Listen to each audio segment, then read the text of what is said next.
인간 생활의 기본 요소로서는 식, 의주가 있죠. 그 중에 주는 건축을 의미하고 사람은 태어나면서부터 죽을 때까지 건축을 떠나지 않습니다. 그런데도 불구하고 건축이 무엇인가라는 질문을 받게 되면 대답하기가 어렵지요. 그래서 그 건축을 좀 더 편안하고 쉽게 우리가 대담으로 나눌 수 있는 시간을 마련했습니다. 한편 건축은 가족과 같은 존재인데요. 알면 알수록 더 편안하고 친근한 존재가 될 수 있죠. 한 달에 한 번씩 공개 방송을 통해 여러분을 만나게 될 터인데요. 먼저 진행을 할 진행자들을 소개하겠습니다. 저는 사람을 살리는 건축사, 건축 커뮤니케이터 조원용 건축사입니다. 반갑습니다. 안녕하세요. 저는 경기방송의 방송인 마음과 마음을 하나로 잇고픈 DJ입니다. 김정미라고 합니다. 반갑습니다. 네, 그리고 이 방송을 영상 송출과 그리고 인터넷 방송을 위해서 애써주시는 코디앤미디어의 김대근 대표님 수고하고 계십니다. 감사합니다. 자, 오늘은 첫 회로 집에 대한 이야기를 해보겠는데요. 예. 아주 특별한 분을 모셨습니다. 어떻게 특별한 거죠? 네. 일심동체라고나 할까요? 한 분이 아니고 두 분을 모셨습니다. 정말요? 네. 한 침대를 쓰시는 거 맞나요? 네. 빠르죠, 제가. 와, 정말 이게 놀라운 자, 분들. 오늘 특별히 모신 분은 예. 바로 임형남, 노은주 건축사 부부이십니다. 자, 다 같이 박수로 환영하겠습니다. 예. 어서 오십시오. 예, 반갑습니다. 네, 반갑습니다. 앉으시죠. 안녕하세요. 네, 안녕하세요. 먼 길 오시느라 수고 많으셨죠? 예, 멀지는 않았습니다. 너무 솔직하시네. 서울에서 서울로. 오늘 되게 바쁜 날인데 예. 응해주셔서 감사드립니다. 아니, 저희 불러주셔서 감사하죠. 오늘 오신 두 분 임형남, 노은주 건축사님에 대해서 잠깐 소개하겠습니다. 네, 우리 임형남, 노은주 건축사님은 가온 건축의 공동대표시고요. 홍익대, 중앙대 등에서 강의했고 금산주택, 또 산조의 집, 문호리주택, 루치아의 뜰, 그리고 신진말 빌딩, 존경과 행복의 집 등의 멋진 작품이 있죠.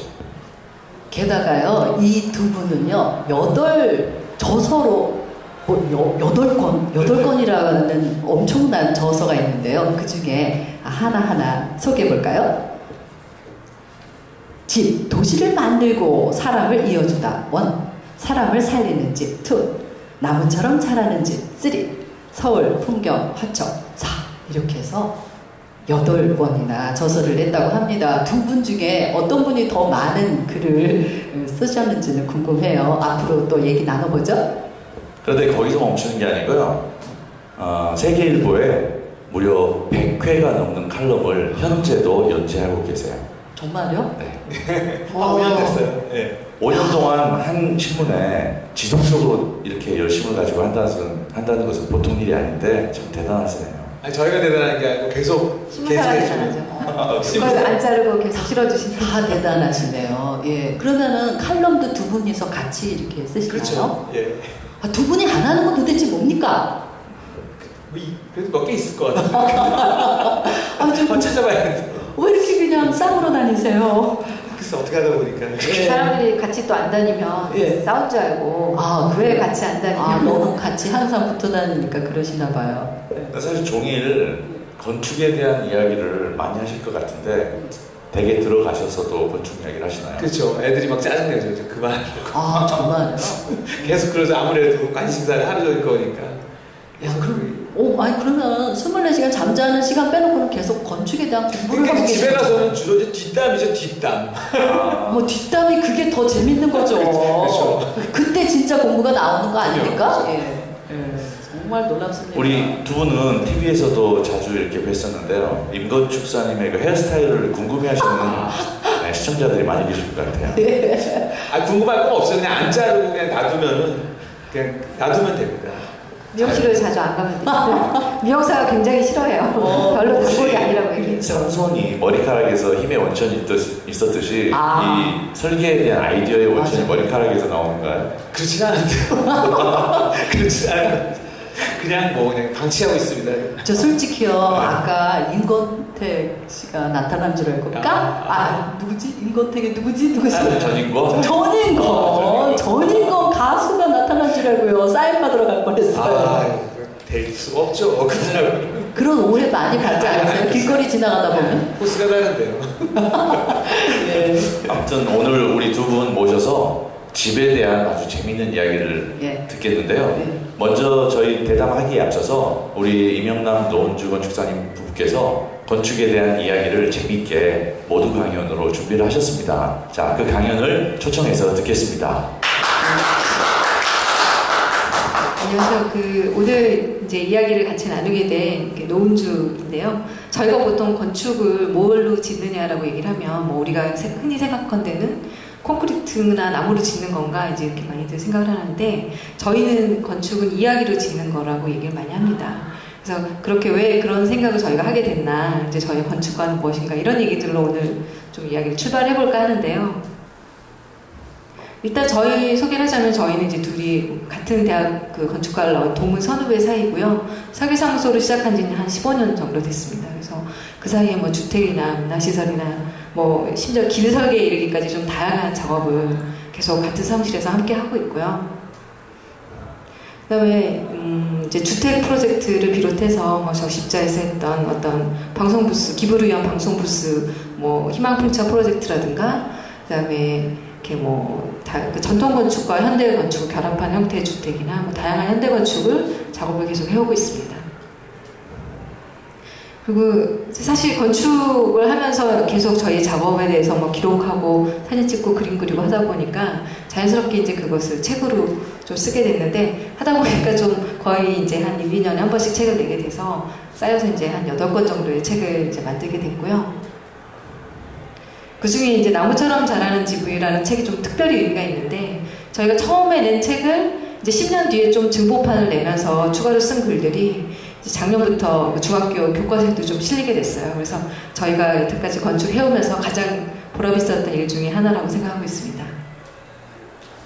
그리고 뭐 이제 책을 보고 이제 연락을 주셔가지고 저희가 했었던 건축 주택 작업에서 뭐 방송 프로그램을 좀 찍기도 했었고요. 그다음에 저희도 이제 아이들 키우는 학부모인데 학생들을 위해서 이제 만들어진 어떤 교육 프로그램에 학교를 좀 붙여서 이제 그 스튜디오로 쓰는 작업, 학교의 눈물이라는 그런 작업이 있었는데 거기 소나기 학교 기획에도 저희가 좀 참여를 했습니다. 그 소나기 학교 같은 경우는 이제 낡은 폐교를 여러 가지 청소년 문제에 휩쓸려 있었던 젊은 어린 친구들을 데리고 와서 그들의 고민을 들어보고 이제 같이 문제점들을 찾아가는 그런 공간인데 이제 보시다시피 그냥 평범한 폐교를 좀 연수원으로 고친 그런 건물이었어요. 그래서 여기를 아이들이 어떻게 하면 좀 즐겁게 여기서 이제 좀 그런 촬영도 하고 공부도 하고 할 수 있을까 싶어가지고 좀 가볍게, 좀 많이는 못 고쳤고요. 이제 가볍게 고친 그 프로젝트입니다. 그래서 뭐 칼라 작업 같은 걸 도와주고 그 다음에 그 학생들이 직접 여기다 벽화도 그리게 하고 하면서 참여해서 만들어가는 그런 학교의 모습을 조금 저희가 제공하고자 했었고요. 그래서 아이들이 직접 이제 도안을 다 그리고 직접 그림을 그리면서 뭐 가해 학생, 피해 학생이 같이 저기에서 마음을 열어가는 그런 과정들이 저 공간 안에 담기게 됐습니다. 그러니까 저런 것처럼 이제 저희가 그 건축이 이렇게 어떤 그냥 하나의 공간만 만들고 끝나는 것이 아니라 그 공간에 누가 어떤 사람이 들어와서 어떤 이야기를 담느냐에 따라서 굉장히 다양한 모습을 갖게 되거든요. 그래서 저희는 이제 건축은 그런 숨겨진 것들을 드러내게 하는 작업이고, 그래서 저희는 뭐 건축은 이야기다, 보이지 않는 존재를 드러내게 해주는 작업이다라고 생각을 하고 있습니다. 그래서 그 어떤 이야기를 해야 되느냐에 대해서 항상 고민을 많이 하고 있는데요. 그래서 뭐 어떤 이야기를 할까 이런 얘기를 할 때 이제 항상 이 생각을 하게 돼요. 그러니까 이 그림을 보면은 그 천의 야화에 나오는 장면이죠. 그렇죠? 그러니까 이야기의 힘은 위대하다 얘기할 때 항상 그 얘기를 하죠. 어떤 왕이 여자에 대한 굉장한 혐오증이 있었는데 그 세가제다와 결혼을 하면서 천하고 하루 동안 얘기를 들으면서 그 아팠던 그 정신적인 상처가 치유됐다. 뭐 이럴 때 이제 이 얘기를 많이 하죠. 그러면서 어떤 얘기가 좋으느냐 이런 거 할 때 이제 이게 뭔지 아실까요? 이건 이제 베이징 올림픽 그 폐막식인데요. 그래서 이때 굉장한 퍼포먼스였죠. 그러니까 뭐 돈도 한 몇천억이 들고 장희모 감독이 이제 이 기획을 해가지고 했던 그런 건데 뭐 한 2시간 동안 사람들이 막 이렇게 탑을 쌓고 뭐 공중을 날아다니고 대단했죠. 근데 이제 이게 한 15분 정도 지나니까 사람들이 좀씩 지루해지기 시작하더라고요. 왜냐하면 너무 스케일이 크고 너무 어떻게 보면 과장된 그러니까 자신들의 이제 국력을 과시하기 위한 어떤 거였기 때문에 그런 생각이 들었는데 이제 그럴 즈음에 끝날 때쯤 돼가지고 한 10분 남겨놓고 그 다음 올림픽은 런던 올림픽이었는데 런던 올림픽을 홍보하는 시간이었어요. 그래가지고 이제 버스가 하나 딱 들어오면서 이제 시작을 하죠. 근데 이제 이게 한 10분짜리 그 홍보였는데 그 런던 시민을 상징하는 사람들이 이제 나와서 이렇게 보이고 그 다음에 간단한 퍼포먼스를 런던 시민들의 일상을 나타내는 퍼포먼스가 시작이 되고 갑자기 이제 버스가 뚜껑이 열리죠. 트랜스포머처럼. 그러면서 사람이 하나 나오는데 어떤 사람이 나오냐면 여자가 나와서 노래를 부르기 시작을 해요. 그래서 저 노래가 무슨 노래인가 하고 가만히 들었더니 옛날에 우리가 들었던 그 플로타 러브라고 레드 제플린이 불렀던 노래예요. 그래서 이거 레드 제플린 노래 아니냐면서 이렇게 듣고 있었는데 어떤 사람이 나와서 기타를 쳐요. 그래서 저 사람도 누군가 하고 봤더니 얼굴이 어디서 많이 보는 얼굴이더라고요. 그래서 이게 누군가 하고 봤더니 지미 헨드릭스라고 그 레드 제플린의 옛날 기타리스트가 이제 나이가 먹어서 기타를 이제 나와서 쳐줬던 거예요. 그래서 그게 지나가고 그 다음에 이제 데이브 베컴이 나와가지고 공을 뻥 차면서 퍼포먼스가 끝나죠.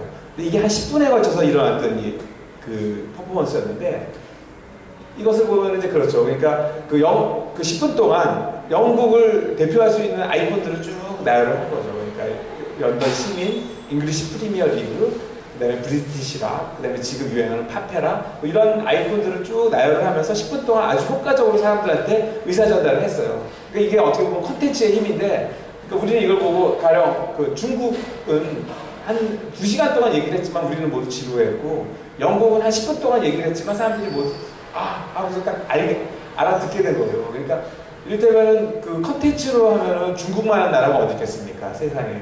근데 결국은 그 컨텐츠 나열을 잘못해가지고 사람들은 지루해졌고 어떤 과장된 얘기에 사람들이 이제 질리게 됐고 그러니까 얘기라는 것이 결국은 사람들과 소통을 해야 되고 그 정보를 정확하게 전달해 줘야 된다는 생각을 하게 된 그런 이제 어떤 일이었어요. 근데 저희가 이제 어떤 얘기가 좋으냐 뭐 이런 거 얘기할 때 항상 이제 이 예를 드는데 어떤 방송 프로그램을 이렇게 내세워서 좀 그렇게 하지만 저희가 이제 요새 텔레비를 잘 안 봐요. 어떻게 하다 보니까. 그러다가 유일하게 이제 마지막까지 보고 있는 프로가 이 무한도전이라는 프로그램인데 잘 아시죠? 이 프로그램.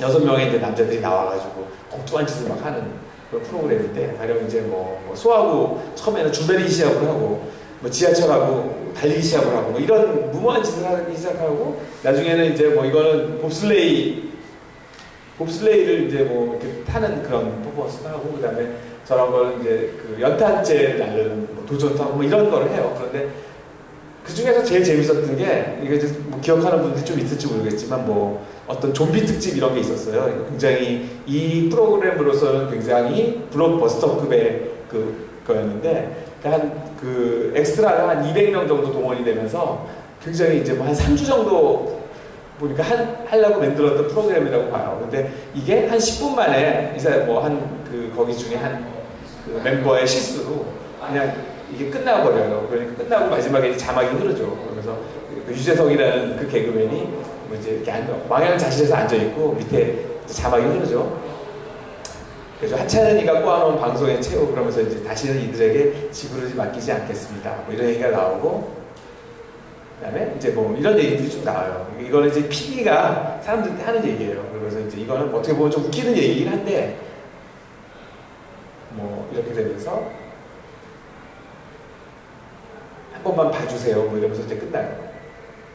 그러면서 이제 무한도전 계속됩니다. 이렇게 나가는데 이거는 뭐냐면은 그러니까 이제 그 제작자가 우리 보는 시청자하고 직접 대화를 하는 거예요. 이를테면은. 그러니까 우리는 이걸 보고 이 사람들이 이걸 녹화 방송이기 때문에 다시 해가지고 할 수도 있지만 이거를 실패한 그대로 보여주는구나. 그러니까 이제 우리는 이 사람들이 믿을만하다 이런 신뢰가 가는 거죠. 그러니까 이를테면 이거는 이제 그 굉장히 좋은 대화 방식이라고 생각을 해요. 그래서 이 프로그램을 신뢰를 하게 되고 우리 이걸 계속 보게 되는 거죠. 그러니까 저는 이제 건축을 할 때도 그런 생각을 하게 되는 거죠. 그러니까 이를테면 우리가 이제 건축을 할 때 건축주한테 이게 좋은 집입니다 하고 보여주는 것이 아니고 그 사람들이 과연 원하는 집은 무엇인가 얘기를 통해서 우리가 건축을 하게 되고 그 얘기가 자연스럽게 우러나오는 것이 건축이라고 생각을 합니다. 그럴 때 이제 아까 지금 방금 했던 이런 대화 방법이 좋지 않는가 이런 얘기 생각을 하게 되죠. 그런 의면에서 볼 때 이제 우리가 그 건축은 결국 이 얘기다라는 생각을 하게 되는 게, 가령 우리가 이제 잘 아는 빌라사보아, 저거는 그냥 잘 지은 집이 아니고 20세기의 현대 건축은 앞으로 어떻게 나갈 것인가가 담겨있는 집이에요. 그러니까 이 집을 보면서 앞으로의 현대 건축은 어떻게 될 것이라는 거를 우리는 알게 되는 거죠. 그 다음에 지금 가문사에 있는 저 가문사 탑을 보면서 우리는 그때 그때 뭐 문무왕과 신문왕과 이런 사람들이 어떤 의지를 가지고 새로운 세계를 만들기 위해서 어떤 생각을 했다. 가문사 탑을 보면 이제 그런 얘기들이 들리죠. 근데 이제 저런 것들은, 그래 또 하나 이제 양동마을에 가면은 그때 양동마을에 어떤 두 집안이 살았는데 집들을 어떻게 짓고 어떻게 공조를 하면서 현대까지 왔다, 이런 얘기들이 쫙 담겨 있어요. 그런 것들이 사실 우리 고전이라고 그러죠. 우리한테 얘기를 들려주는 거. 그러니까 아주 잘 짓고 아주 멋있는 건축이 좋은 것이 아니고 그런 얘기가 있는 거가 좋다고 생각을 하는데, 그런 의미에서 저는 이제 제일 좋은 건축물을 저희는 이제 항상 꼽을 때 얘기하는 게, 우리 양화대교를 건널 때 이렇게 나오는 그 절두산 순교 성지인데요. 이 건물을 보면은 그런 생각이 들어요. 그러니까 그 잠두봉 위에 피어난 한 송이 꽃 같다는 생각이 드는데, 저 봉우리가 만약에 저 건물이 없었으면 저런 형태로 생겨나지 않았을까 할 정도로 자연스럽게 건물이 이렇게 들어서 있죠. 그 다음에 저 안에는 이제 그 잠두봉 그 절두산에서의 순교에 대한 얘기, 뭐 이런 것들이 집에 이렇게 담겨 있죠. 그래서 이 건물은 볼 때마다 이제 저 건물은 참 좋다, 이런 생각을 하게 돼요. 뭐 이제 양화대교에서 저쪽에 있는 이제 구석에 있는 거죠. 여기 건물이고. 그렇게 얘기하자 보면 이제 서울이 아주 우리가 그 얘기의 보고라고 생각을 해요. 그러니까 그 세계에서 한 600년 된 도시가 그렇게 많지가 않다고 그러더라고요. 그러니까 수도로서 그게 한 5군데 정도 되는데 서울이 아마 그 중에 하나라고 생각. 1392년인가에 이제 그 도입이 됐으니까 굉장히 오래된 도시죠. 그러니까 서울에 보면은 지금 우리는 이제 지하철 타고 지하에 뭐 그 안에 뭐가 있지만 그 안에는 엄청난 시간이 잠겨 있어요. 그러니까 100년에 토층이 1m씩 늘어난다고 그러더라고요. 그러니까 서울을 한 6m를 가면은 600년 전에 지층이 나온다고 그러더라고요. 그래서 지금 이제 뭐 이렇게 그 종로를 재개발하다 보면 주춧돌이 켜켜이 쌓여가지고 뭐 시루떡처럼 쌓여있는 지층을 만날 수 있어요. 서울은 그런 정도 얘기가 있는 데인데, 우리는 사실은 이제 그 얘기들을 못 듣는 거죠, 어떻게 보면은. 그러니까 우리가 귀를 닫고 있고 눈을 감고 있어서 못 듣는 거예요. 근데 사실은 그런 얘기들을 하나하나 들어야 되는데, 사실은 우리의 건축이나 도시나 우리의 삶 자체도 그런 얘기 속에서 이루어진다고 생각을 해요. 그런 것을 하다 보니까 이제 우리가 만나는 집들도 대부분 이런 집들이에요. 그러니까 이거는 1936년에 지은 적산가옥이라고 일제시대 때 지은 집인데, 그 집을 저희가 이제 고치는 일을 했어요. 이 집을 몇 년도에 지었는지 몰랐는데, 이 집을 고치려고 이렇게 뜯다 보니까 그 위에 이제 상량문이 있더라고요. 1936년에 지은 집이고, 어느 목공소에서 나무를 샀고, 이런 것들이 쫙 있더라고요. 이 집 자체가 하나의, 어떻게 보면은 하나의 책이죠. 그러니까 우리는 그 책을 읽고, 이 집은 어떤 의지가 있구나. 그러면서 집을 이제 고쳤죠. 그래서 이제 지금은 결국은 원래 살림집으로 지었다가 지금 이제 어떤 카페가 돼가지고 가끔 이제 가가지고 이제 이 집에 옛날에 이 집을 10년 전에 고쳤는데, 이런 얘기를 하면서 앉아있죠. 그 다음에 이제 이 집은 저희가 통이동이라고 지금 이제 유명한 서촌인데, 서촌이 유명해지기 전에 이제 여기 들어가가지고 한 1964년에 지은 집을 저희가 이제 뜯어서 고쳤어요. 이 집도 역시 굉장히 뜯어보니까 오래된 벽돌이 있고, 그래서 이제 그것들을 살리고, 그러면서 이제 들어가서 이제 고쳤죠. 이제 왼쪽에 보면은 이런 나무벽으로 돼 있었는데, 이 나무벽을 뜯으니까 여러 번에 걸쳐서 쌓은 벽돌벽이 나오더라고요. 그래서 이제 그거를 약간 색칠을 하고, 그다음에 이제 부분적으로는 단열을 좀 하면서 집을 이제 고쳤죠. 그래서 이제 좀 살다가 지금 이제 딴 데로 갔는데, 그 다음에 이제 지은 집들을 몇 개 보여드릴까 합니다. 근데 이제 지금 뭐 이거는 그 전라도, 광주, 무등산에 있는 15평 정도 되는 집이에요. 근데 이 집은 어떤 거냐면, 이제 그 주인이 한 30년 전에 이 땅이 너무 마음에 들어서 사가지고 계속 땅에 앉아서 이렇게 그 연봉, 그 멀리 보이는 무등산 연봉을 보면서 있다가 결국 이제 지은 집이죠. 그래서 한 15평 정도 되는 굉장히 작은 집인데, 이 집은 의미가 있는 것이 아니고, 이 집을 둘러싸고 있는 이 주변에 이 나무, 이 살구나무하고 앞에 있는 산 봉우리들, 즉 이 8개가 이제 어깨동무하고 걸어가듯이 있는 이 봉우리가 굉장히 유명했어요. 그래서 주인은 이 집보다 이 봉우리 여기 앉아서 봉우리를 보는 걸 늘 즐기고 있는 집이죠. 여기 이제 주인이 앉아 계시고 이제 우리가 그날 가서 이제 찍은 사진입니다. 그다음에 이 집은 금산에 지은 집인데요.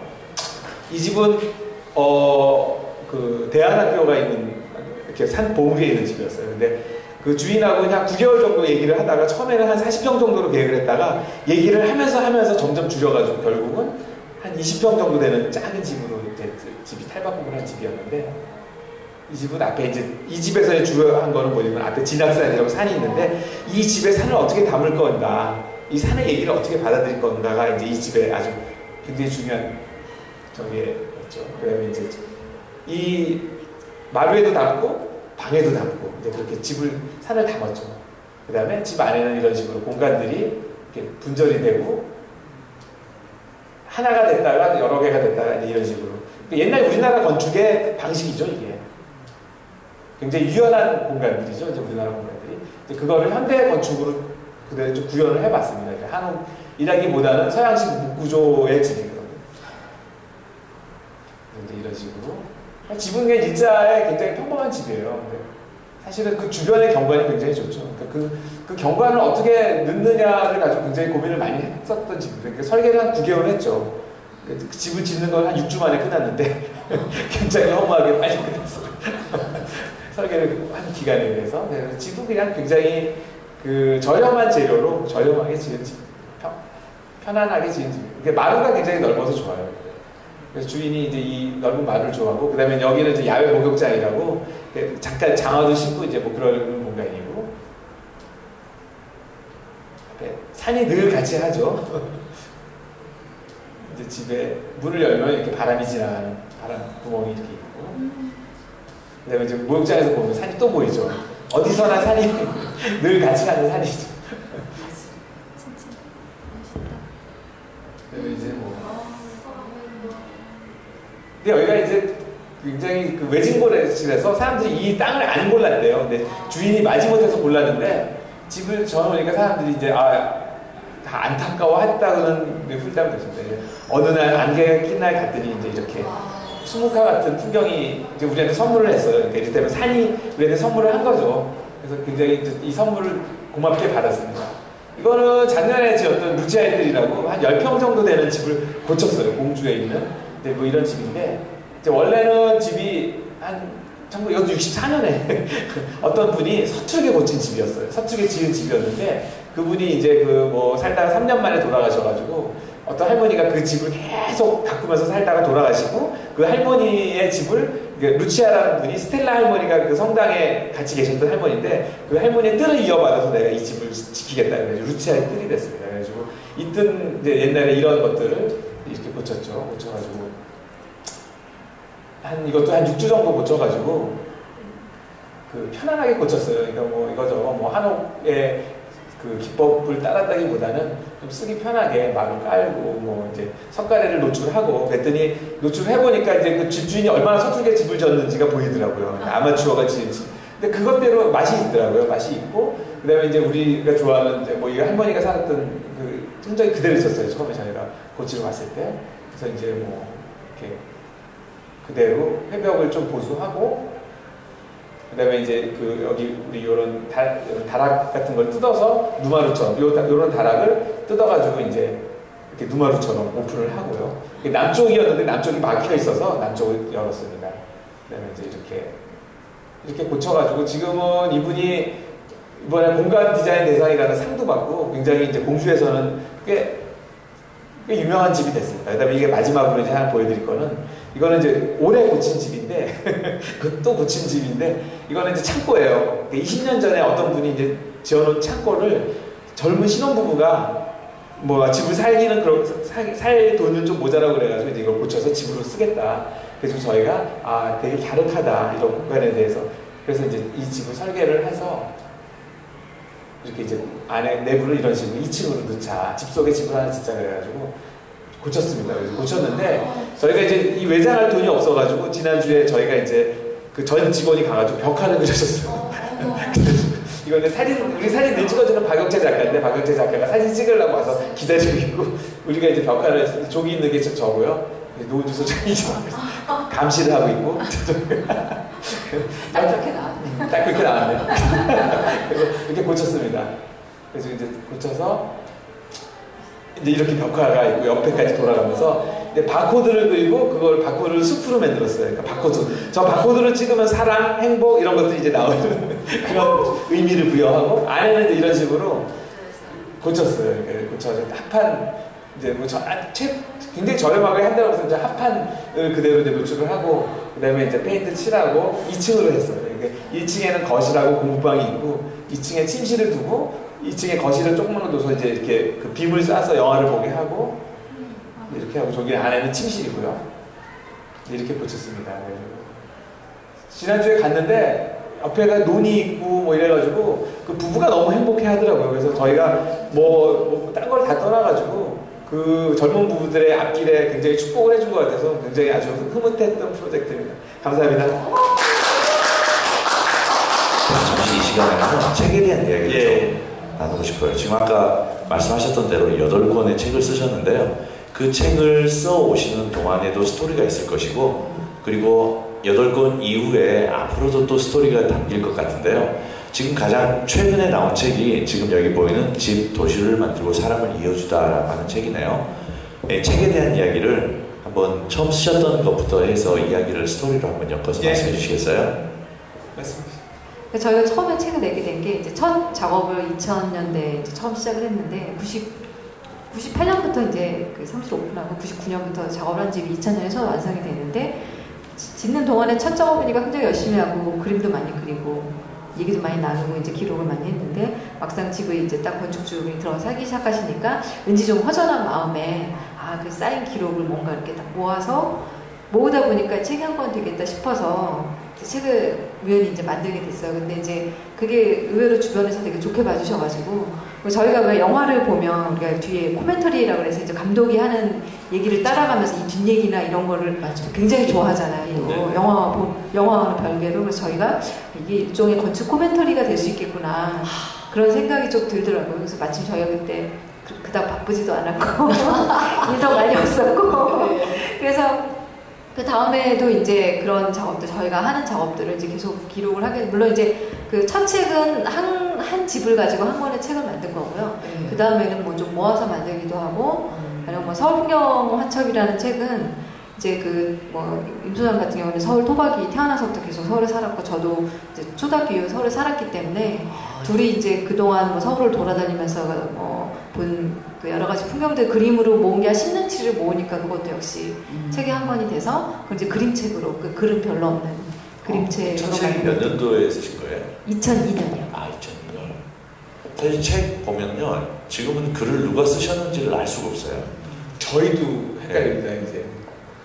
그렇군요. 왜냐면 이제 기억을 공유하고 있고 생각을 거의 이제 공유를 하잖아요. 계속 얘기를 하니까 그러다 보니까 이제 써놓고 이거 내가 썼는지 노은주 소장이 썼는지 헷갈릴 때가 있어요. 보통은 공저를 하게 되면은 누가 썼는지가 읽히거든요. 네. 그런데 두 분 책은 전혀 알 수가 없겠더라고요. 심지어는 반대로 생각하시는 분도 계세요. 요 대목은 노은주 소장이 썼을 거야. 그런데 보면 사실은 아니고 뭐 이런 것들이 좀 있어요. 저희는 일부러 안 밝히는 것도 좀 있어요. 재밌으시라고.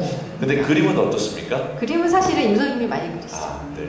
우리 노은주 소장도 사실 몇 개 있지만 밝히지 않을 거예요. 신비주의 전략이시죠. 서태지도 버렸다는 신비주의가 아직까지. 네. 하여튼 두 분을 보면서는 이렇게 닮을 수 있을까 싶은 생각을 너무 정말 많이 부러워요. 하거든요. 저는 예, 방송 시작하기 전부터 제가 침을 흘렸잖아요. 이렇게 부부들끼리 단합해가지고 한 마음이 되는 건요. 저는 이렇게 생각해요. 소프트웨어하고 하드웨어가 하나로 결합해서 뭔가가 움직이고 있는 우주 컴퓨터다. 저는 딴소리거든요. 당장 빨리 가서 남편하고 좀 맞춰봐야 되겠어요. 지금 그럼 제일 최근에 쓰신 저 집 도시를 만들고 사람을 이어주다에서 이야기하고 싶은, 주장하고 싶은 내용은 무엇이었습니까? 그러니까 뭐 저희가 늘 얘기하는 건데, 그러니까 그 세상을 좀 바로보자 하는 거예요. 그러니까 우리는 어떻게 보면 굉장히 이제 그 쓸데없는 거에 현혹돼가지고, 그러니까 이를테면 이제 우리가 집은 사는 게 아니고 이제 재산이잖아요. 그다음에 애들도 사실은 애들을 사랑하기 위해서 공부를 시키는데 학대가 되는 거잖아요. 사랑하는 방식이 잘못된 거예요. 그러니까 모든 게 이제 그런데 그러니까 도시도 그렇고 건축도 그렇고 그러니까 가장 중요한 거를 빼놓고 쓸데없는 거에 우리가 집중을 하는데 그런 거에 대한 얘기를 하나씩 쓰는 건데 이제 그거를 키워드를 가지고 이제 풀어나가기 시작한 건데 그러니까 나는 사람들이 좀 진짜 가치 있는 게 뭔지 가치에 대해서 좀 생각을 할 때가 되지 않나 그런 얘기를 좀 하고 싶어요 사실.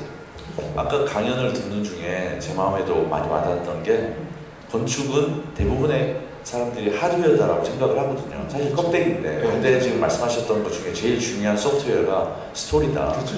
이야기다라고. 그 이야기라고 하는 게 누적이 되잖아요. 그 누적된 것에서 사실 힘이 느껴지는데 우리는 그동안에 그 누적을 많이 버려버렸잖아요.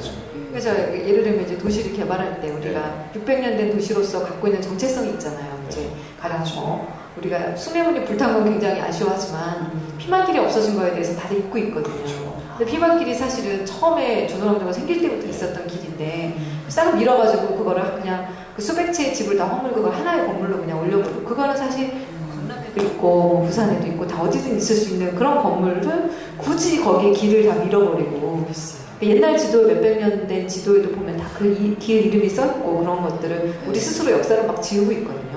그리고 또 한편에서는 새롭게 뭘 또 만들겠다며 또 스토리텔링이 좀 중요해졌다며 새로운 걸 뭘 막 발굴해내고 있잖아요. 그러니까 이제 정말 우리가 지켜야 될 가치에 대해서는 좀 더 소중하게 생각해야 되는 게 아닐까라는 그런 생각들이 좀 많이 담겨 있습니다. 제목은 누가 지으세요? 제목이 되게 인상적인데. 아니 저희가 지은 경우도 있고 출판사가 내려주시는 그렇죠. 근데 저희가 이제 항상 하는 거는 얘기를 하면 출판사가 안 팔려요. 그들은 읽기를 잘한다. 그래서 그러는 경우도 좀 있어요. 근데 서울 풍경화첩이나 나무처럼 자라는지 뭐 이런 것들은 이제 저희가 지은 그림이거든요. 나무처럼 자라는지 그건 너무 정말 좋은 것 같아요. 네. 그 집이라고 하는 것에 생명을 부여했잖아요. 그렇죠. 어떻게 보면 저희 철학이기도 해요. 네. 집이 살아있는 유기체처럼 자랐으면 좋겠다 이제 그런 게 사실 굉장히 중요한. 그리고 2013년도에 출판했던 사람을 살리는 집, 그것도 굉장히 마음에 와닿거든요. 그 사실은 사람을 더 주관적으로 저희는 나를 살리는 집으로 하자고 얘기를 했었어요. 출판사에. 그러니까 사람들이 지금 가령 미래의 어떤 불확실한 어떤 그 성공을 위해서 현재 행복을 자꾸 그 유보시키잖아요. 더 이게 뭐 대학에 가야 하니까 참고 공부해. 대학에 기껏 갔더니 좋은 직장에 가야 하니까 참고 공부해.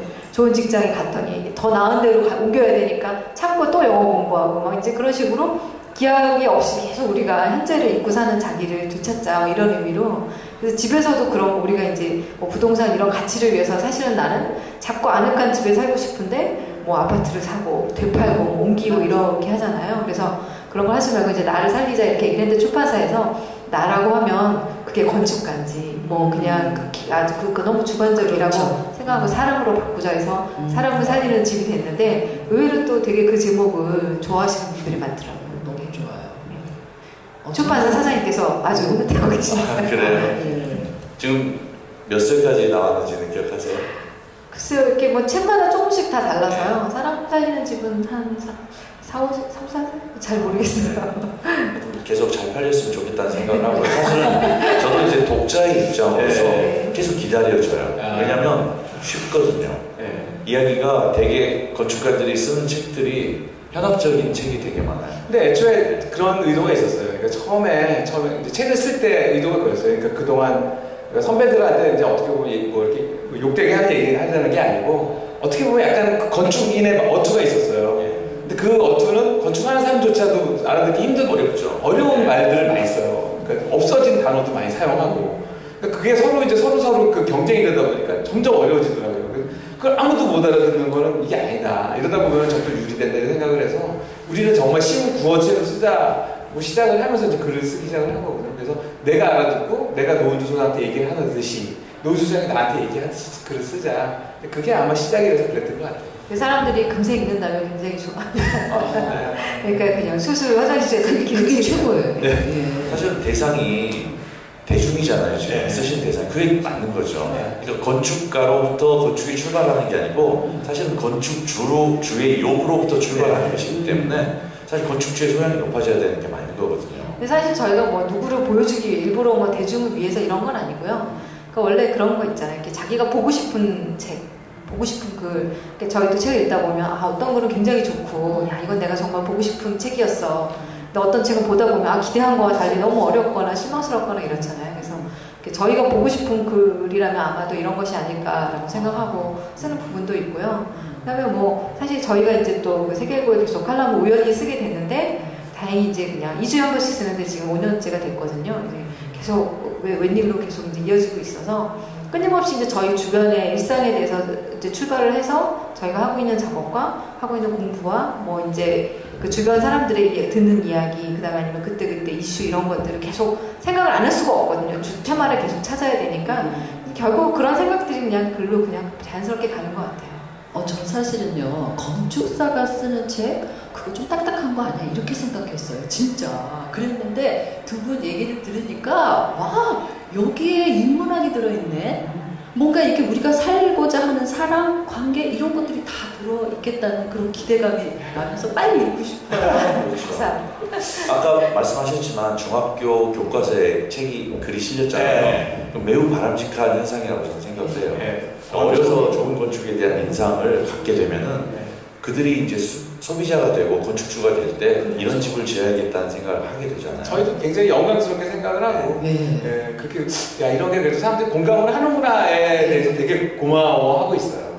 저희 얘기에. 이과 문과가요, 경계를 허문 첫 번째. 예. 아니 국어교과서라서 저희가 기술교과서가 아니라 더 좋아요. 네. 더 의미가 있어요. 굉장히 의미가 있고, 예. 근데 거기에 이제 그런 얘기가 방금 이제 여태까지 나눴던 얘기지만 건축은 결국 시간을 통해 완성된다. 그렇죠. 이제 그런 식의 얘기 결론인데 저희가 사실 뭐 결론을 그렇게 내려고 한 건 아니고 책의 서문 비슷한 거였는데 그 옆에 이제 예제가 있잖아요. 가로치고 시험 문제 그래서 저자의 의도는 무엇인가 이런 거 보니까 막 풀어도 잘 모르겠거든요. 신기한 경험을 했고 사실 이제 앞으로도 교과서에 실리는 건축가의 글이 더 다양해지고 더 많아졌으면 좋겠어요. 아주 그냥 선두주자가 될 것 같습니다. 지금 중학교 1학년에 자유학기제가 시행되고 있는 거 아세요? 몰라요. 예, 자유학기제라고 하는 게 시행되고 있는데 진짜? 자유학기제가 작년에 처음 시작했고요. 작년에 전국에 1%, 그리고 올해 전국에 800개 학교, 그리고 내년에 1,500개 학교, 그리고 2016년도부터는 전국의 중학교에 의무제로 자유학기제가 시작되는데 자유학기제라고 하는 게 일종의 블랭크를 만들어두는 거예요. 네가 하고 싶은 거 해라 라고 하는 거죠. 근데 이제 작년에 그것을 그렇게 해놨더니 이제 뭘 해야 될지 모르는 거죠. 그래서 올해 서울시교육청에서 17개 과목인가를 제안을 해준 거예요. 요걸 하면 좋다. 그 중에 교과서가 있는 것도 있고 없는 것도 있고. 근데 그 교과서 중에 하나가 내가 살고 싶은 집 만들기라고 하는 게 생겼어요. 그래서 이제 중학교 때부터 건축에 대한 것을 구체적으로 요구를 하고 생각할 수 있는 힘을 갖게 되는 거죠. 맞아요. 예. 의식주. 이 세 가지가 얼마나 중요한데, 그렇죠? 사실 우리 집에 대해서는 이제 너무 거대한 어떤 그 희망을 담잖아요. 거기 일생의 꿈이니까 집을 마련한다는 거는. 그렇긴 해요. 그러니까 이제 그 소유의 개념에 또 너무 집착하다 보니까 그 또 더 큰 집, 더 좋은 집. 근데 그게 더 좋은 집, 더 큰 집의 기준이 내 기준이 아니고 세상의 기준. 맞아. 그 남들이 좋다고 하는 거에 굉장히 기대고 있거든요. 근데 그거 사실 조금 그 틀을 깨면 나한테 정말 좋은 집은 뭐 옷 같은 거 사실은 남들이 좋다고 해서 무조건 사진 않거든요. 내 몸에 맞아야 사지. 네. 집 같은 경우도 마찬가지일 것 같아요. 그러면 지금 이제 9번째 책을 준비하고 계신 건가요? 그럼 그 책은 어떤 내용을 담고 있습니까? 준비하고 있는 건 한 3번 정도. 3번 정도? 그러면 90, 10일 한꺼번에. 정말. 이제 하나는 어린이한테 이제 얘기하는 책, 건축 얘기 책이 하나 있습니다. 네. 또 하나는 우리 옛집에 대한 얘기. 네. 그 옛집에 대한 책을 안 냈어요. 제가 사실 옛집을 굉장히 네. 좋아하는데 옛집에 대한 얘기 하나고 또 하나는 아까 이제 그 포항 우리 집 같은 그런 집이죠. 그러니까 이렇게 편안하고 누구나 이렇게 정말 우리가 그 헐렁헐렁한 그 추리닝 같은 거 있잖아요. 네. 집에서 누워서 이렇게 그런 집에 대한 얘기를 가지고 책을 하나 쓸까요? 이렇게 3권을 준비하고 있습니다. 기대됩니다. 세상에 잠도 안 자시고 책만 쓰시나요? 어떻게 이렇게 주말에. 아니 저도 놀래요. 페이스북에 그림 올리시고 하는 거 보면은 참 대단하시다. 어떻게 이렇게 작업을 열심히 할 수 주말에 있을까요? 하고 있습니다. 요즘 너무 바쁘셔서 페이스북 잠시 쉬시죠. 아니 그게 아니고 좀 너무 까불다가 그러다 이제 너무 까불면 안 되겠다 해가지고 좀 까불어도 되실 것 같아요. 까불면 안 되겠다. 좀 조용히 살자. 이제 드디어 연말이 되니까 마감이 코앞에 닥쳐요. 그렇죠. 이것저것 뭐 이렇게 준비해달라는 요구들이 있어서요. 그리고 이제 일들도 확실히 그 봄, 여름에 비하면 가을, 겨울이 훨씬 시간이 좀 빨리 지나가는 것 같아요. 그래서 어느새 정신 차려보니 벌써 시간이 많이 지나요. 그러면 집필하고 이렇게 설계하고 어떤 시간을 더 많이 쓰세요?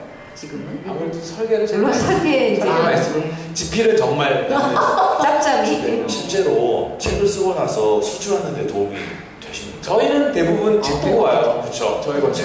사실 이 홍보가 메시지는 저희 우리 건축사님들한테 또 건축 활동을 하고 있는 전문가들이 대중을 향한 메시지를 많이 저희 한 90%가 책 보고 오시는 분이에요. 심지어는 최근에는 뭐 한 소설가 2분이 오셨어요. 되게 유명한 소설가 2분이 오셨는데 우리 책을 계속 다 읽었다고 그러면서 오시더라고요. 잘하셨네요. 네, 그래가지고 아니 그러니까 그 의미가 있다고 생각을 해요. 그러니까 그런 것들이 소통이 네. 되는. 저희가 이제 뭐 여러 가지 그 뭐 대외적인 활동도 우연히 하게 됐지만 대부분 오시는 분들은 이제 책을 뭐 도서관에서 보셨거나 한 10년 전부터 저희 책을 계속 보시다가 집이라는 게 이제 하루아침에 결심할 수 있는 게 아니기 때문에 가령 대중매체나 이런 TV를 봤다고 혹은 신문을 봤다고 갑자기 그 사람을 찾아가게 되는 건 좀 거짓말이고요. 오랫동안 이제 저희를 지켜보셨던 분들이 찾아오시는 경우가 많고 저희 생각을 알고 오셨으니까 얘기도 훨씬 쉽게 풀리고 그분의 얘기를 풀어놓는 것도 더 마음을 열고 하시니까 더 건축 작업이 즐거워지죠. 그러면 지금 책에 관련한 이야기에서 이제 집으로 이야기를 좀 넘기겠는데요. 네. 잠시 후에 3부에서 우리 두 분 건축사님 모시고 다시 한번 이야기를 나누도록 하겠습니다. 자, 2부는 여기서 마치겠습니다. 지금 2부에서 책 이야기를 했는데요. 지금 3부에서는 이제 집에 대한 이야기를 좀 나눠볼까 합니다. 특별히 우리 두 분은 작은 집을 많이 설계를 하셨어요. 글쎄 말이에요. 아우, 저는 그 어렸을 때 으리으리하고 큰 집에 대한 로망이 있었거든요. 그런데 이렇게 작은 집을 이렇게 보면서 아, 저기가 진짜 둥지 같은 집이지. 내가 왜 그렇게 을이 뻑적지근하고 겉으로만 화려한 집에 이렇게 끌렸나 이런 생각이 들거든요. 그러니까 그동안에 작은 집을 많이 지어 오시면서 진짜 좋은 집이란 이런 것이다라는 정의가 있을 것 같아요. 한번 말씀해 주세요. 사실은 작은 집을 하고 싶어서 한 건 아니고요. 큰 집을 하고 싶죠. 아, 형편이 안 돼서 그렇게. 아니 근데 얘기를 하다 보니까 작아져요 자꾸만. 아, 얘기하다 보면은 이거 필요 없지 않나요? 빼줘. 뭐 이렇게 얘기하다 보면은 아주 효율적이지. 네, 작아지죠. 누구 주도로 뺍니까? 그러니까 저희가 이제 주로 얘기를 하죠. 이거 필요하십니까? 옛날에는 뭐 이거 꼭 필요하세요? 근데 가구 같은 걸 많이 빼요. 사실은 가구 때문에 집이 커지는 게 있거든요. 그렇죠. 그래서 이제 저는 늘 그렇게 생각을 해요. 옛날에도 저희가 이제 집을 한번 그 아까 통이동 집을 고칠 때 필요 이상으로 돈을 너무 많이 썼어요. 그러니까 너무 좋은 재료를 깔고 했더니 가정의 평화가 깨지더라고요. 애들이 이렇게 마루에 뭐 이렇게 떨어뜨리면 야! 얼마짜리 마루인데 펴잖아! 만원치고 그러니까 애들이 나중에 주눅이 들더라고요. 그래서 아 이거 아니다. 이러면 안 되겠다. 그럴 수 있겠네요, 정말. 네, 편안한 집을 만들어야겠다. 맞아. 그래서 그 건축주들한테도 그런 얘기해요. 좀 너무 비싼 거 하지 마십시오. 후회하십니다. 네. 근데 그렇게 얘기를 하다 보니까 점점 이제 작아지고 축소되고 그렇게 되는 것 같아요. 그래서 저는 이제 진짜 좋은 집은 편안한 집이라고 생각을 해요. 정말 들어갔을 때 아 편안하다. 아니 정말 이렇게 두 분을 보면 왜 이렇게 좀 장사 속이라는 게 전혀 없는 것 같아요. 아 있어요? 있어요? 아니 보통 사람들은 사람을 뭘로 보실까요? 큰 집을 뭘로 보긴요. 건축사로 봅니다. 근데 실제로 그 지금 말씀하셨던 것처럼 조금 큰 집을 해야 산업에는 도움이 되잖아요. 좁쌀 100바퀴 구르는 것보다 호박 한 바퀴가 난다고 크기를 하고 싶어 하는데 근데 또 하다 보면 그렇게 안 되더라고요. 그렇죠. 알지만 이제 저희가 뭐 사실은 건축가 입장에서 일을 고를 수는 없잖아요. 근데 저희 찾아오시는 분들하고 얘기를 하다 보면 또 저희를 좀 편안하게 생각해서인지 이제 아까 포원 집이라든지 고치는 일이라든지 루체들 같은 경우도 사실은 공주에 이제 10평짜리 한옥을 신축도 아니고 사실은 고치는 일이니까 얘기만 들었을 때 아 저희는 좀 힘들지 않을까 생각이 된다는데 한번 좀 봐달라고 찾아오셨어요. 근데 사진을 딱 보여주시는 순간 아 우리 어렸을 때 살던 딱 그 집의 모습이더라고요. 그래서 혹해서 이제 홀려서 그리고 이제 뭐 여러 가지 이제 그분의 얘기 듣다 보니까 한번 해보면 재밌겠다라는 생각이 드는 순간 끝나는 거죠. 그러니까 재밌겠다 하면 이제 끝나는 야, 이거 뭐 신들린 듯이 뭔가가 나오는군요. 조용히 물에 빠지는 거예요. 예, 역시 그 프로는 다르네요. 헤어나지 못하죠. 근데 이제 정말 좋은 거는 이제 그분들하고 작업을 이제 하면서 서로 이제 얘기를 많이 하고 좋은 게 나오면 그분도 이제 굉장히 행복해 하시고 그렇죠. 저희도 즐거워지고 하니까 그러니까 일을 할 때마다 식구가 하나씩 늘는 기분이에요. 그러니까 계속. 그러니까 그 루지아들도 그렇고 금산 주택 그 건축도 그렇고 때 되면 자식 서로 새끼. 인사하고 밥 같이 먹고. 그러니까 집을 지을 때마다 계속 내 형제, 내 친척이 늘어나는 기분이 들어가지고 지금은 친척이 엄청 많죠. 정말 행복하시겠네요. 매년 늘어나죠, 우리 친척들이. 그러네요. 예. 보통은 건축주가 50대 중후반 이후 60대 이렇게 되는데 예. 지금 전 아까 마지막 주택에서 네. 29 20대. 네, 건축주라고 해서 깜짝 놀랐어요. 예. 그건 되게 고무적인 일인 것 그렇죠. 같아요. 저희도 네. 굉장히 좋다고 생각해요. 그럼 지금 사실 이 방송을 보시는 우리 젊은 분들 30대 중반, 40대 초반 되신 분들이 나도 집을 짓고 싶다라는 생각 분명히 하실 수 있거든요. 그렇죠. 예, 그분 20대가 집을 지으려고 했었던 그 용기, 거기에 또 감동하셨던 내용을 그쵸. 한번 말씀 한번 해주시겠어요? 아니 그래서 포항에서 그 이메일이 왔어요. 이메일이 왔는데 집을 좀 창고를 고치고 싶다고. 그 지도를 보니까 서울에서 한 4시간 반, 5시간 걸리는 거리더라고요. 이거 어떻게 가냐. 창고를 또 고치는 걸. 이거 어떻게 루치아한테 방금 힘들게 끝난 상황이었는데. 네. 아, 너무 힘들어서. 그런데 이제 마지막에 쭉 설명이 있고 마지막에 사진이 딱 있는데 논밭 사이에 창고가 딱 있는 걸 보는 순간 또 빠지는. 주위 정경에 그냥 푹 빠지고. 푹 빠져가지고. 역시 만났더니 자연주의야. 또 그 아버지가 옛날에 그거 짓고 2년 만에 돌아가시고 이 얘기를 듣고 너무 스토리가 감동이 있었구나. 예. 그래서 다시 이제 또 그거에 빠졌죠. 물에 푹 빠져. 그래서 사실은 그 아버님이 이제 그 농촌에서 이제 예. 상당히 새마을 지도, 뭐 농촌 지도자 같은 느낌으로 좋은 일을 많이 하시고 사업도 크게 하시다가 갑자기 돌아가시면서 이제 그 창고가 버려졌던 거예요. 그래서 그냥 동네 분들이 공유하는 창고를 쓰던 건데 이제 그 딸 쪽 이제 그 부인 쪽에 이제 그 아버지였는데 친정 아버지였는데 그 남편이 될 사람이 그 이제 집을 마련을 이제 해야 되잖아요. 신혼부부니까 남들은 다 이제 아파트를 얻어라 시내에 그랬는데 저 창고 어떤가 저거를 고치면 혹시 집이 되지 않을까라고 둘이 이제 얘기를 하다가 저희를 찾아온 거예요. 그러니까 건축 그 동네 이제 여러분들한테 물어봤더니 다 말리고 무슨 소리냐 아파트를 사서 불려야지. 그래서 이제 너무 감동적인 얘기가 무슨 소리예요? 이거 잘 고쳐서 여기서 평생 살 거예요. 이렇게 얘기하더라고요. 역시 스토리에 쉽게 넘어가요. 그러니까요. 저희가 얘기해야 해요. 이게 역시 이게. 아니 그래서 마지막에 저희는 아까 보여드렸지만 굉장히 외상할 돈이 없었어요. 그래가지고 그 페인트를 저희가 사가지고 가가지고 그림을 이렇게 그렸는데 마지막 활용 점정을 딱 한 눈동자를 그린 느낌이 들어가지고 엄청 흐뭇했죠. 용이 날아가지 않았어요. 다행히. 저는 이런 게 다 사랑 같아요. 그럼요, 그렇죠? 그럼요. 예. 지금 대부분 건축사 사무소에서는 절대 경험할 수 없는 맞아요. 직원들조차도 캐드하느라고 바쁘지. 그렇지. 그 현장에서 노동하고 이렇게 할 수 있는 기회가 없거든요. 저희도 처음 해봤죠. 벽화는 처음 그려봐가지고 그 이제 막 대대적으로 그 포항에 있는 큰 제일 크다는 페인트 가게 가서 야심차게 우리가 한 20제곱미터 정도 칠할 건데 페인트가 얼마나 필요하냐 그랬더니 막 비웃으면서 한 통씩 주더라고요. 까만색 한 통, 하얀색 한 통 주면서 이거만 충분하다고 그랬어요. 남았어요? 남았어요. 5채는 칠할 수 있어요. 그러니까 페인트 한 통에 이거 칠하기 위한 뭐 사다리부터 시작해서 붓, 뭐 여러 가지 기타 등등의 뭐 테이프 이런 장비값이 훨씬 더 들었어요. 근데 너무 안 해봐가지고 애정이 막 거기에 더 묻어날 것 같아요. 칠해드릴까요? 네. 엄청 나오는데. 근데 앞으로도 사실은 주택 작업을 많이 하실 것 같은데요. 이렇게 주택 작업을 하게 된 최초의 출발은 있을 거 아니에요? 그러니까 저는 이제 원래 사실은 그 개업을 하기 전에 큰 대형 사무실에 있었어요. 계속. 그러니까 주택을 하고 싶은데 할 수가 없어요. 대형 사무실은. 그렇죠. 누가 이렇게 주택을 어쩌다 하면은 막 그게 너무 부러운 거예요. 저는 어떻게 꼭 해보고 싶은데 그래서 이제 그래가지고 그 결국은 이제 그러다 못하고 이제 개업을 했는데 처음 온 것부터 이제 주택이고 계속 지금 주택을 하죠. 근데 나중에 해보니까 사실은 왜 주택이 좋으냐면은 실수요자를 만나잖아요. 그렇죠. 근데 빌딩이나 뭐나 이런 거는 불특정 다수를 위해서 하게 되는 맞아요. 근데 이제 주택은 뭐냐면은 진짜 살 사람들과 거래를 얘기를 하고 그 사람의 몸에 맞는 집을 지어는 거잖아요. 네.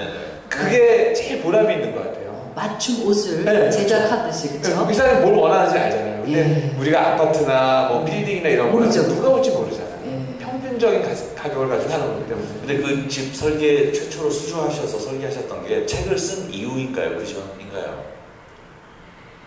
그 처음 1000일이 주택이었고요. 예. 그 집 이야기를 아, 첫 책으로 쓴 거죠. 독후감처럼? 네. 이게 바로 이어진 그 건축주하고의 만남이 어떻게 이루어질 수 있었는가? 사실 이 질문은 네. 지금 방송을 보시는 시청자도 되게 중요한 의미를 갖지만 젊은 건축사들에게도 상당히 의미 있는 답변이 될 수 있겠다 싶어서 그러니까 이제 드리는 거거든요. 처음에 대부분 그렇죠. 대부분 친척, 네. 친척. 친척 혹은 친척. 공모전, 혹은 지인. 저는 이제 세 번째 지인. 지인. 건축가는 후배가 저를 추천을 했어요. 이분이 하면은 맞을 것 같다 그래가지고 네. 추천을 해가지고 했죠. 근데 그게 굉장히 어려워요. 처음에 일을 하는 게. 그렇죠. 네, 그게 굉장히 어렵죠. 평소에 인간관계를 잘해야 되는 네, 거예요. 그게 굉장히 중요해요. 네, 그게 중요하네요. 네, 사무실에서 일만 하고 있으면 안 되는 거예요. 맞죠. 돌아다녀야 돼요. 사람도 만나고. 네, 서클 활동하고. 네.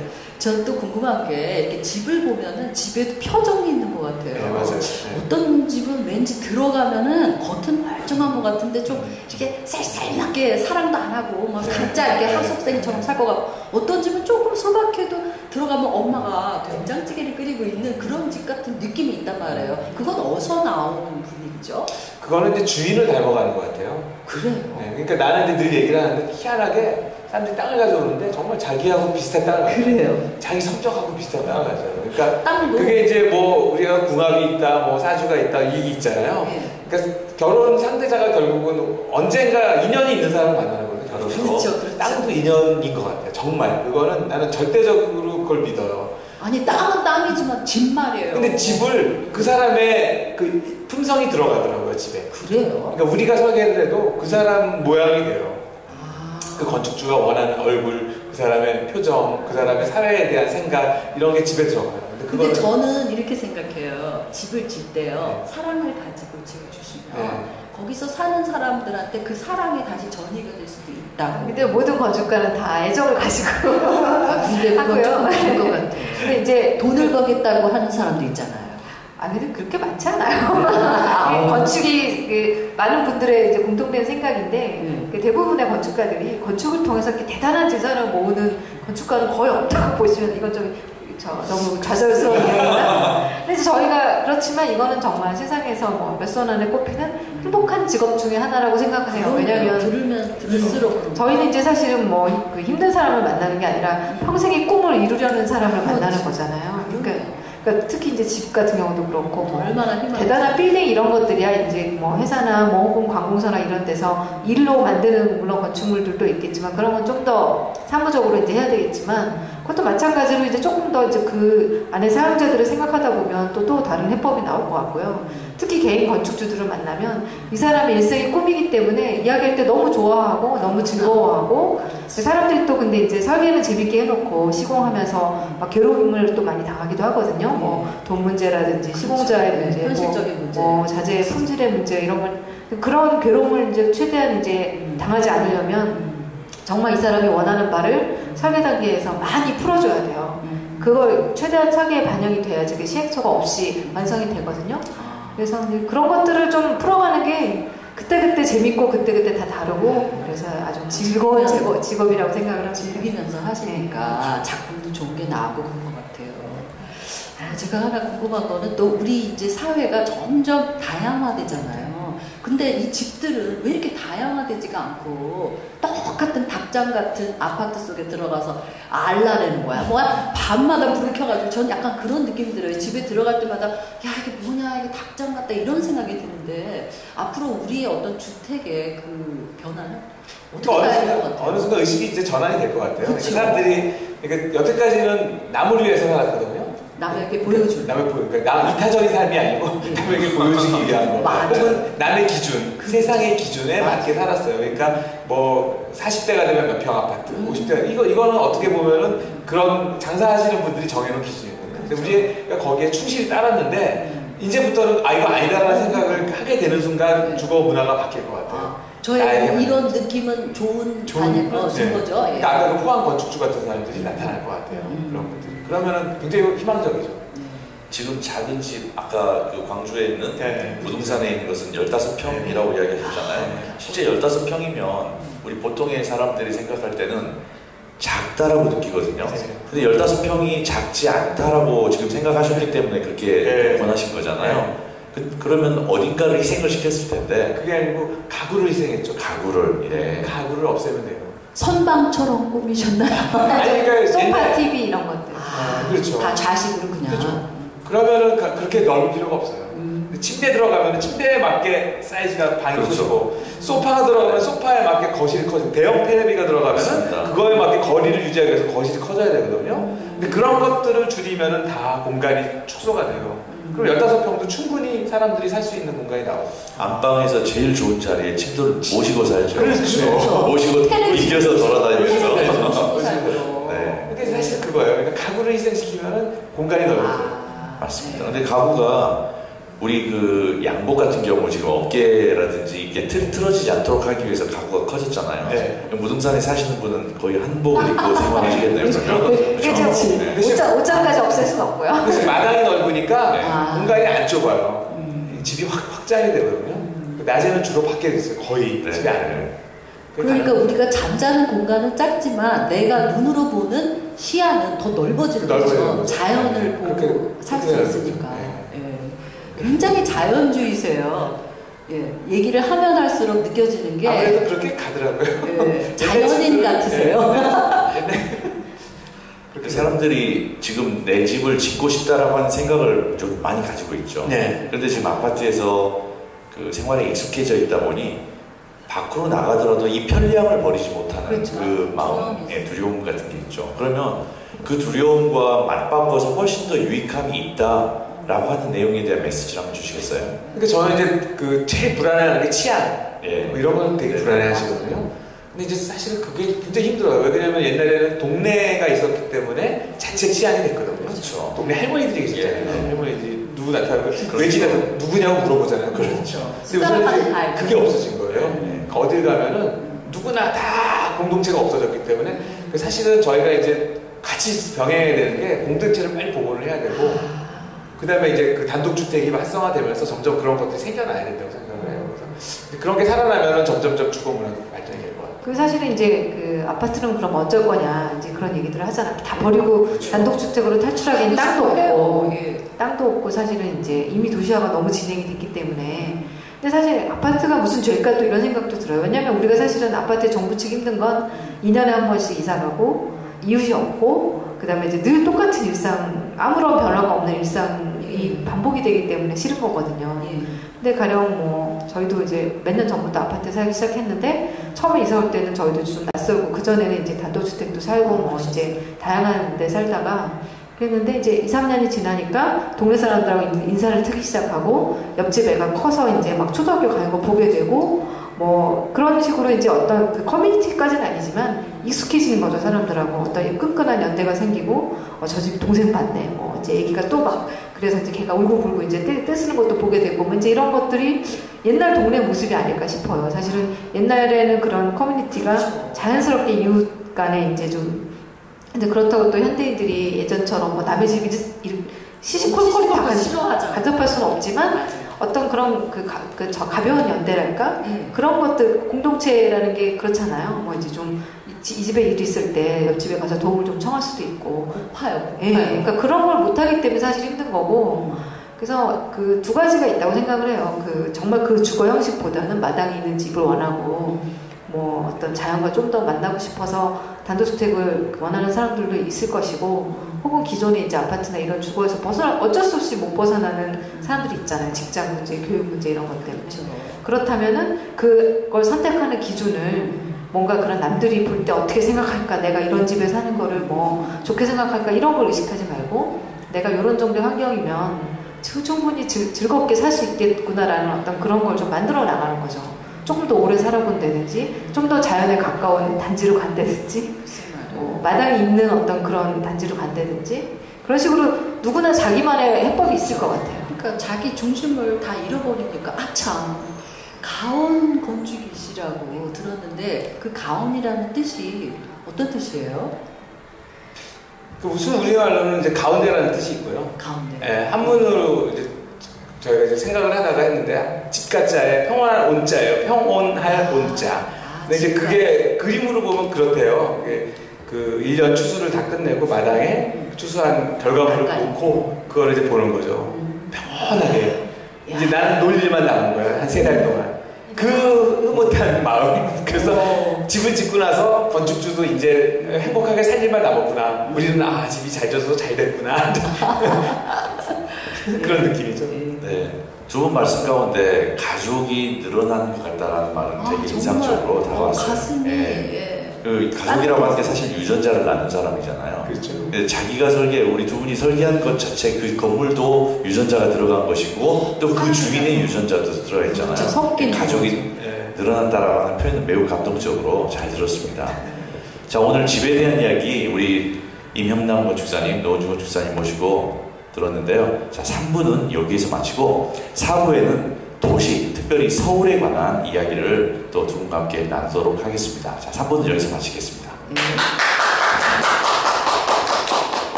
네, 이제 4부에서 우리 임형남 건축사님, 노은주 건축사님 모시고 도시에 관한 이야기를 좀 하겠습니다. 특별히 오늘 도시는요, 이분들이 반백년을 살아오신 서울에 관한 이야기입니다.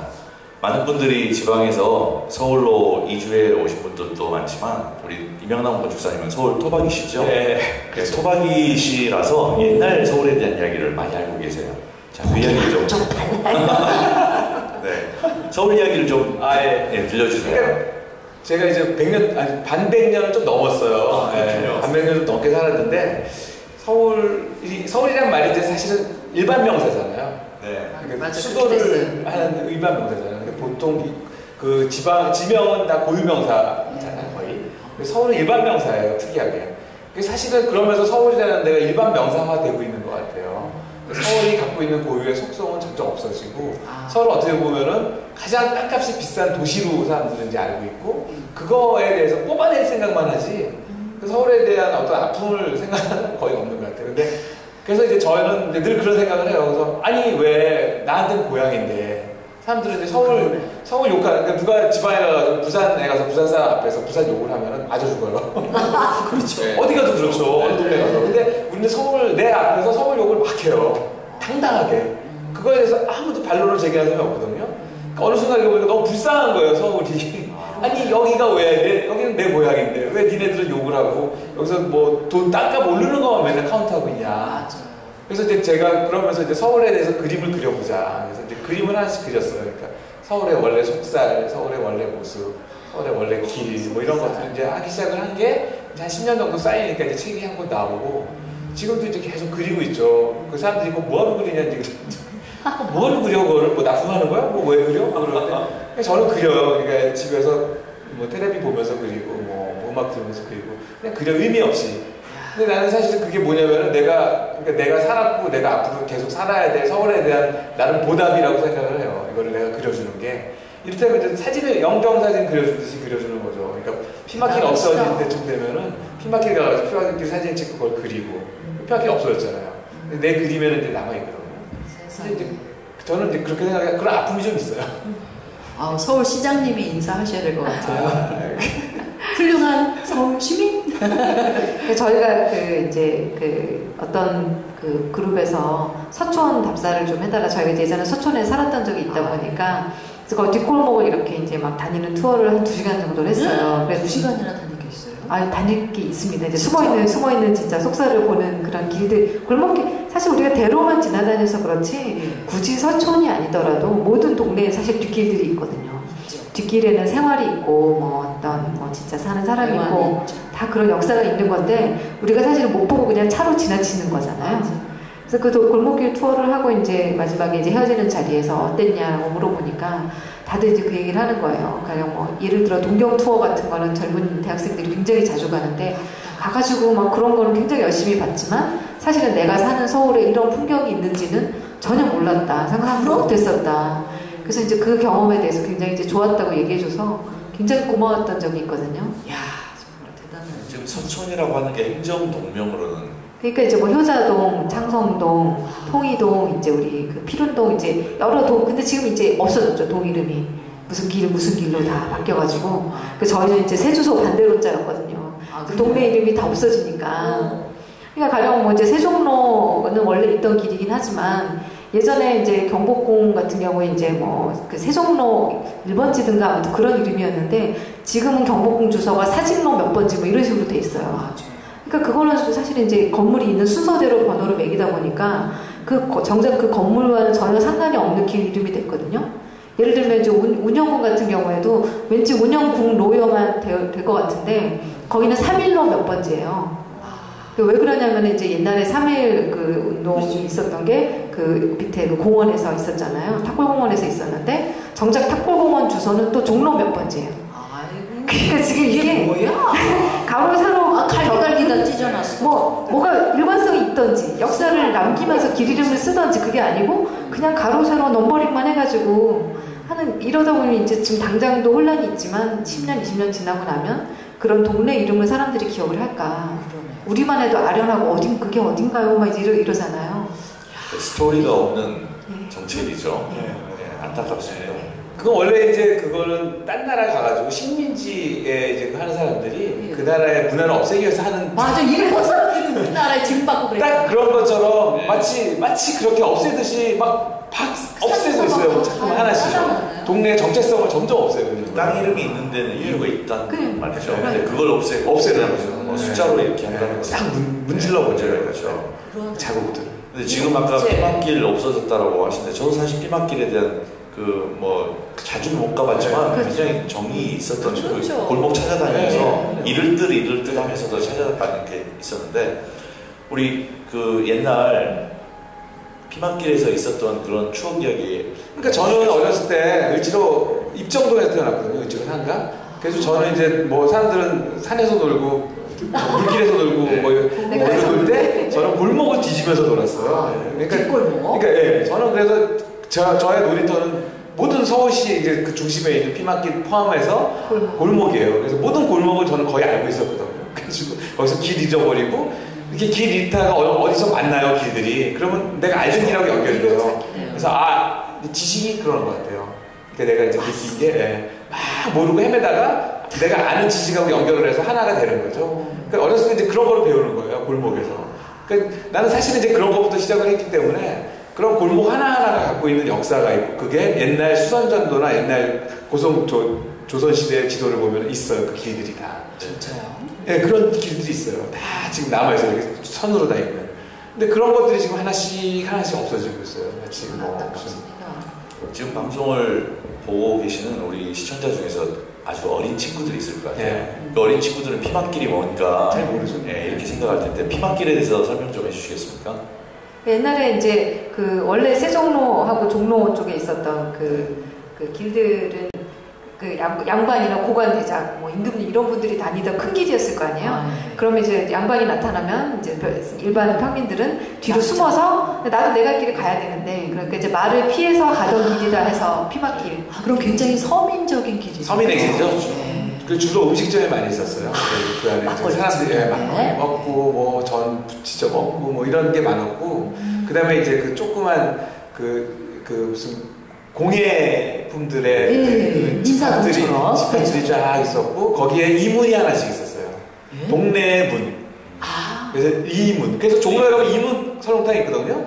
그게 이문동에 왜 여기 있지가 아니고 거기에 옛날에 이문이 있었기 때문에 이문 설렁탕이에요. 이문이 굉장히 여러 개가 있었죠. 이문이라는 게 마을리자. 마을. 이문동이 그 중에 이제 이문동은 대표인데 이문이 종로에도 있었고 다 있었죠. 진짜 아는 만큼 보인다고.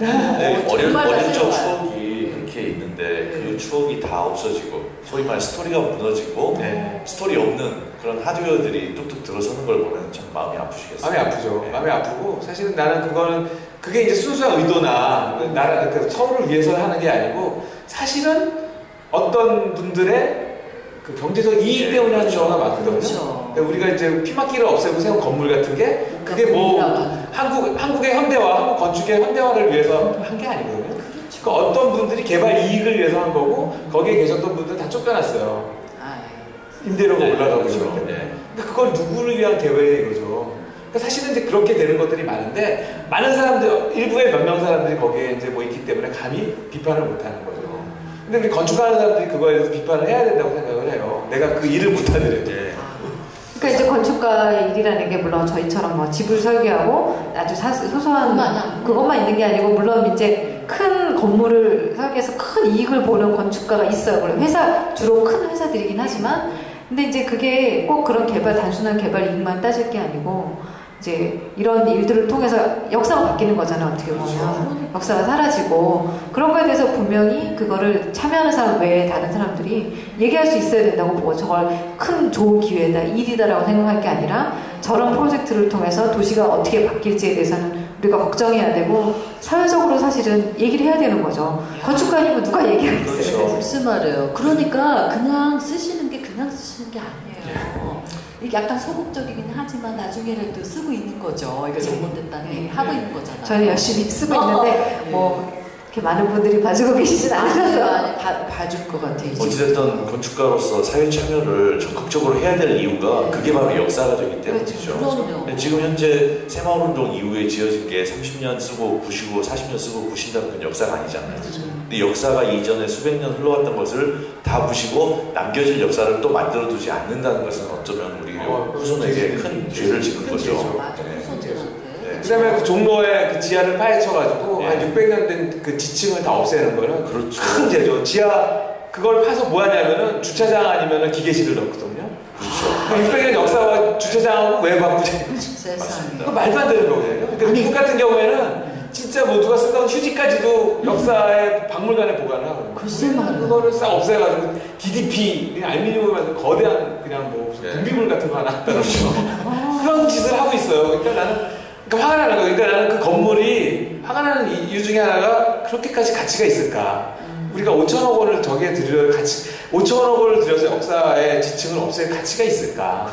저런 거는 강남 어디 농가 마셨는데 갖다 놔도 되지 않을까? 이런 생각이 들죠. 그러니까 예를 들면은 어떤 그 웃는 얼굴이 너무 예쁜 아이가 있었는데 네. 처녀가 자기가 그 얼굴에 주름살이 너무 많다고 생각해서 보톡스를 막 맞아서 예. 미소를 없애버리는 거죠. 맞아. 자기의 매력을 모르는 거죠. 가령 서울이라는 도시가 갖고 있는 매력이 충분한데 그거가 부족하다고 생각하고 관광 명소, 뭐 랜드마크 뭐 이런 얘기하면서 자꾸 그러면서 이제 외국 건축가 데리고 오고 외국에서 유명해졌다는 좋은 사례 공부해서 수입해 오고 사실은 이제 아까 얘기한 도로명 주소 같은 경우도 외국이 결국 쓰고 있는 시스템을 그렇죠. 갖고 오는 건데 왜 우리가 이 정도 빠른 시간 안에 전 세계에서도 유례 없이 잘 살게 되고 어느 정도 경제적인 어떤 뭐 물론 앞으로도 더 발전해야 되겠지만 왜 우리는 우리 스스로에 대해서 자부심을 갖지 않는가? 이렇게 자존감이 없는 좀 소중한 우리가 갖고 있는 그런 시간과 역사에 대해서 좀 소중하게 생각할 필요가 있다고 생각해요. 이건 뭐 그냥 건축사들이 할 얘기는 아닌 거죠. 정말 뭐 역사학자나 뭔가 이렇게 그 영적인 스승들이 할 얘기를 이 건축사 두 분 부부가 하고 계신 것 같아서. 왜냐면 그게 없어지고 나면 다시 만들 수가 없어요. 그렇죠.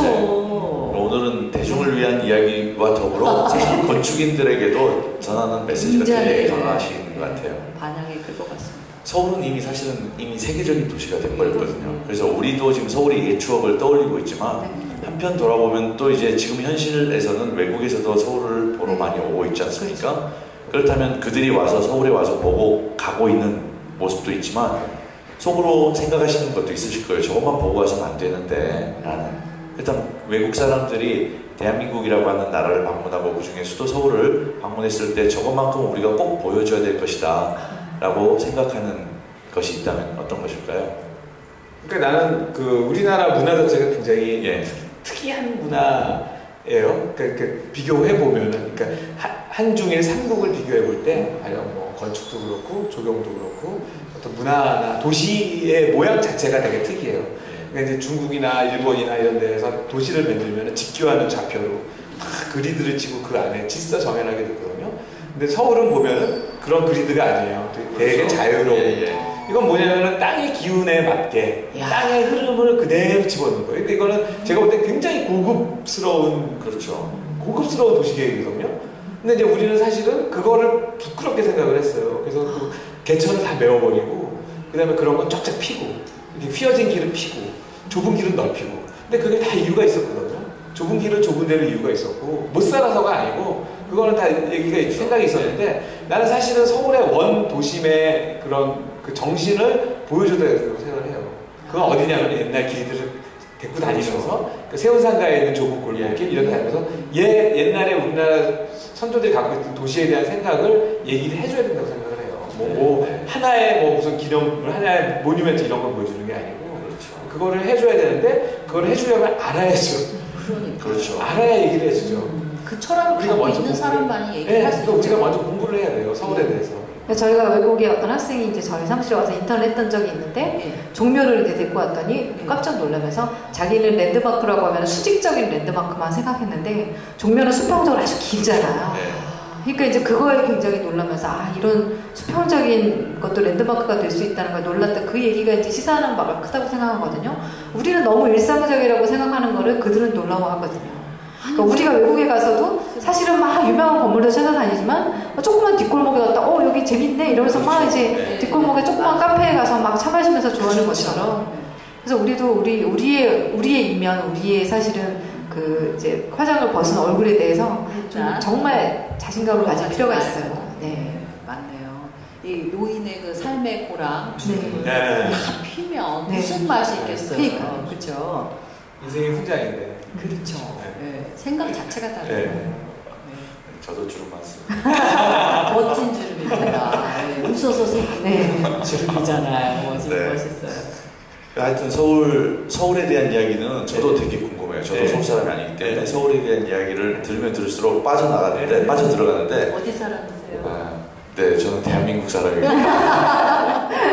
네, 그런데 제가 궁금한 것은 그 서울에 대한 이야기를 해줄 만한 곳이 별로 없어요. 그래서 지금 그 좋은 이야기들을 또 이렇게 한 권의 책으로 묶어내서 많은 이 대중도 대중이지만 건축가들이 좀 알면 좋겠다라는 생각을 하게 되고요. 그래서 최근에는 좀 이제 많은 분들이 건축가분들도 쓰고 계시고 역사자분들도 역사적인 거에 대해서는 자기가 본 서울에 대해서 많이 쓰고 있는 것 같은데 가령 이제 그런 건 있어요. 가령 이제 어디가 관광 명소냐고 물어보셨지만 선뜻 얘기하기 어려운 게 어디가 좋다고 얘기하면 금세 사람들이 몰려가서 명소화가 그럼 그 동네에서 오래 살던 분들이 갑자기 임대료가 오르고 집값이 오르니까 팔고 나가시고 쫓겨나시고 하면서 막 상업화가 되고 그 동네 맥락을 알고 있는 사람들이 없어졌거든요. 그래서 제가 이제 어디다가 컬럼까지 썼는데 우리만 알고 있읍시다. 좋으면 비밀로 합시다. 소문내지 맙시다. 이제 그렇게 얘기를 많이 하죠. 그래서 다 자기가 알고 있는 어떤 서울의 모습에 대해서 한 번 더 돌아보고 사실 그거에 대해서 소중함을 갖는 걸로 굉장히 족하지 않나라고 생각하고요.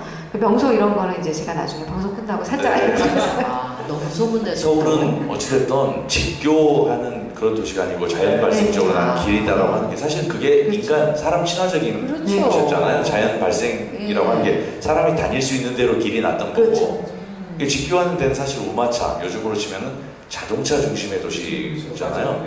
지금 서울이 완전 자동차 중심의 도시가 돼버리고 말았어요. 자동차도 못 다녀요 요새는 그렇죠. 아예 그거마저죠. 이것도 못해. 이제는 더 이상 그것도 안 되는 거죠. 걸어 다녀야 괜찮아.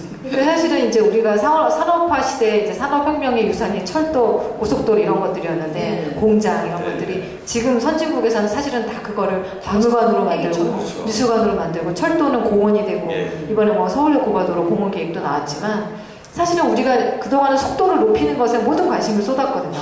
빨리 만들어서 빨리 팔고 빨리 실어 나르고 뭐 근데 지금 어떻게 보면은 그런 것들이 조금 무의미해지고 있어요 점점.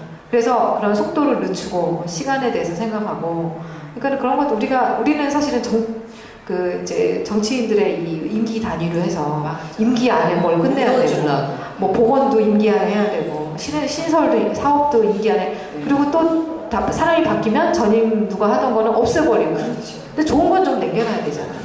그래서 그런 그 연속성이 있다고만 할 수 있으면 사람들이 10년이고 20년이고 차분하게 앉아서 계획할 수 있거든요. 그래서 그런 시간에 대한 어떤 사람에 대한 배려 이런 게 사실은 이제 지금 서울에 좀 가장 필요한 게 아닌가. 이 집도 패스트푸드로 돼가지고 이게 다 그렇죠.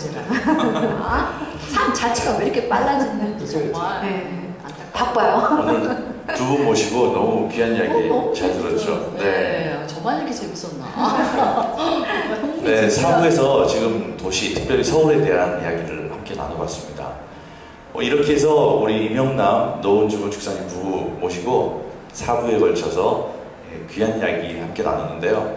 이 방송은 대한건축사협회, 서울건축사회 협찬과 후원의 힘을 얻어서 잘 진행되고 있습니다. 자, 다음 2회 때는 예고를 해드릴게요. 2회 때는 대한건축사협회, 서울건축사회 현재 회장님이신 조충기 건축사님을 모시고 또 말씀 나누는 시간을 갖겠고요. 오늘 오셔서 귀한 말씀을 함께 나눠주신 이명남, 노은주 건축사님 부부 감사드리며 오늘 시간을 마치도록 하겠습니다. 예. 네, 감사합니다. 감사합니다. 수고하셨어요.